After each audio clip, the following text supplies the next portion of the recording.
There is a morning you do not know about. September 27th, 1983.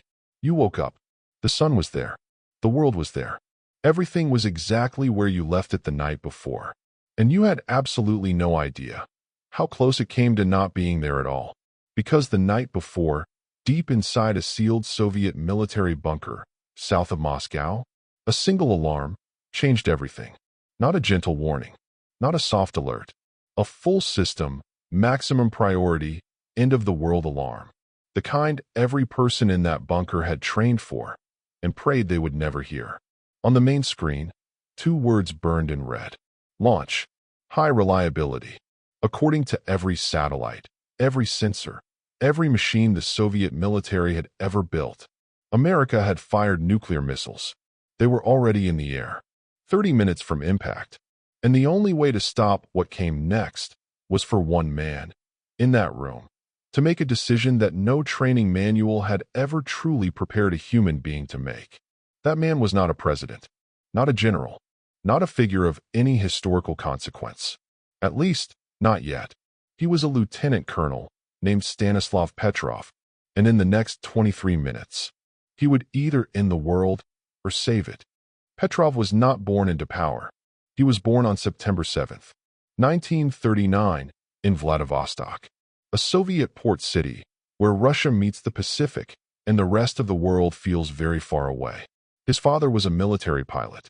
The household ran on discipline and silence.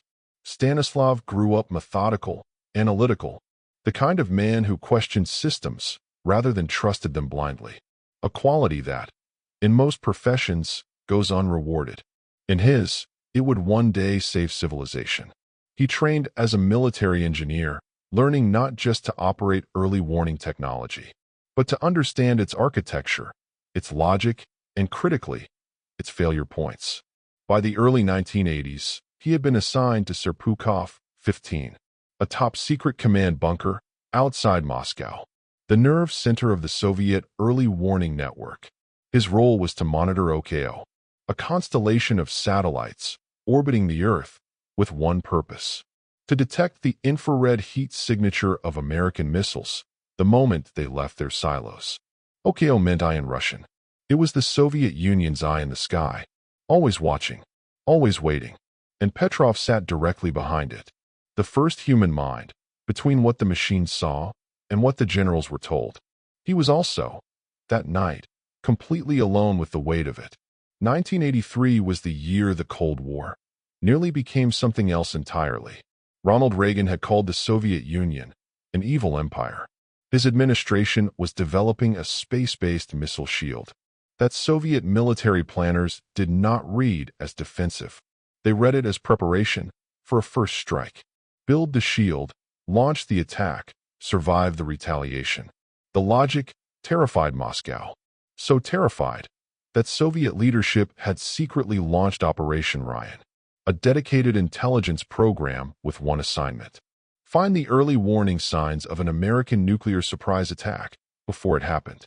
Every general, every analyst, every radar operator had been told the same thing, in different words, for years. They are coming.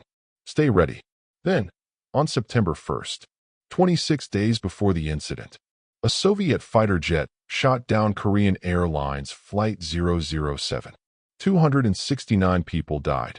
The international condemnation was swift, volcanic, and unlike anything the Soviet government had faced in a generation. Inside the Soviet military, the response was not remorse. It was escalation. The world in September 1983 was a powder keg, and everyone holding a match was convinced the other side was about to strike first. It was into this atmosphere, coiled, paranoid, and genuinely, historically dangerous, that Petrov sat down for his shift just after midnight. On September 26th, the alarm came, without warning.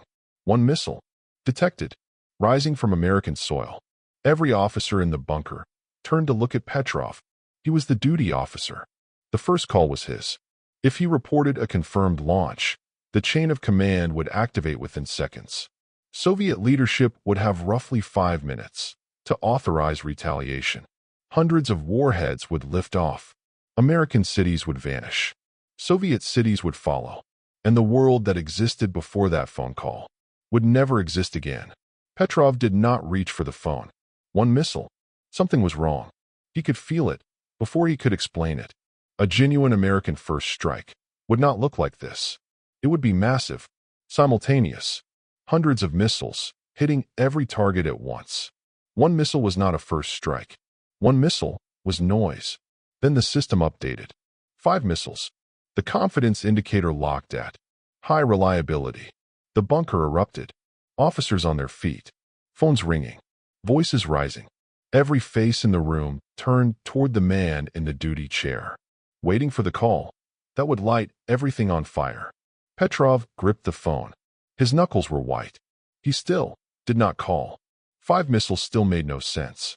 The American arsenal held thousands of warheads. A real first strike sends everything simultaneously. An overwhelming, unanswerable wave. 5 missiles would not neutralize Soviet forces. 5 missiles would only enrage them. And there was something else. Something that only an engineer would think to check. Petrov knew the Okio system from the inside. He understood how it worked. Infrared sensors reading heat signatures against the cold blackness of space. He also knew its vulnerabilities. Under certain atmospheric conditions, those sensors could be deceived. Nature could look, briefly and catastrophically, like war. He checked the secondary confirmation layer. Ground-based radar stations, designed to corroborate any satellite detection. They were showing nothing. One system at maximum alarm. Every other system in complete silence. He later described the moment with the kind of quiet that belongs only to people who have been somewhere most of us cannot imagine. I had a funny feeling in my gut. I didn't want to be the one who started World War III. He picked up the phone. He reported a system malfunction, not an attack, a malfunction. In that single act, measured, defiant, terrifying in its calmness. He overrode every protocol, every trained response, every expectation of the system he served. He could not know he was right. It was not knowledge. It was judgment. Human judgment, under the most impossible pressure in the history of the nuclear age. For 23 minutes, he sat in that chair and waited. Waited for either the missiles to arrive and prove him catastrophically wrong, or for silence to prove him right. The silence held. The Okio satellite had been fooled by sunlight reflecting off high-altitude clouds over Montana, a rare atmospheric alignment that produced an infrared signature the system could not distinguish from a missile launch. The most sophisticated early warning technology ever built by the Soviet Union had been defeated not by an adversary, but by weather and light. Petrov was right, not because the machines told him so, because he thought like a human being. He was not celebrated. He was investigated. The Soviet military's inquiry was not interested in what Petrov had prevented. It was interested in his paperwork. During those 23 minutes of the most consequential decision in modern history, he had failed to log the incident correctly in his duty journal. A procedural violation, not the 3 billion lives he may have saved. The logbook. He was quietly reassigned. He retired from the military in 1984. His wife grew ill. Money ran short after the Soviet Union collapsed. He lived in a small apartment in Fryazino, outside Moscow. The kind of modest, unremarkable life that gives no indication of what it once contained. The incident remained classified for years. No one outside a narrow circle of officials knew what had happened. The man who had perhaps saved the world was unknown to it. It was not until the 1990s, after the Soviet collapse, that the story began to surface. First in the memoirs of a former Soviet general, then in the Western press. Journalists found a quiet, slightly uncomfortable man who deflected every attempt to call him a hero. I was simply doing my job. He said it. Every time, without variation. The world disagreed. In 2006, he received the World Citizen Award at the United Nations in New York. In 2013, Germany honored him with the Dresden Peace Prize. Stanislav Petrov died on May 19, 2017, at the age of 77. The world learned of his passing months later. when journalists tried to reach him and found he was gone. Even in death, history almost missed the moment to say goodbye. We live in a world of automation, artificial intelligence, and algorithmic decision-making, embedded in systems of extraordinary consequence. The argument for full automation is seductive. Machines are faster. They do not panic. They do not hesitate. But the OKO satellite was not malfunctioning.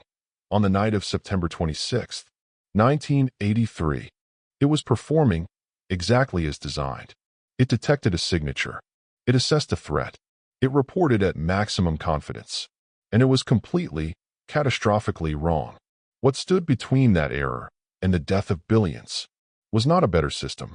It was one human being who knew the system well enough to distrust it, who understood that maximum confidence on a screen is not the same as truth in the world, and who chose, in a room full of screaming alarms and terrified officers, to be a thinking person before being an obedient one.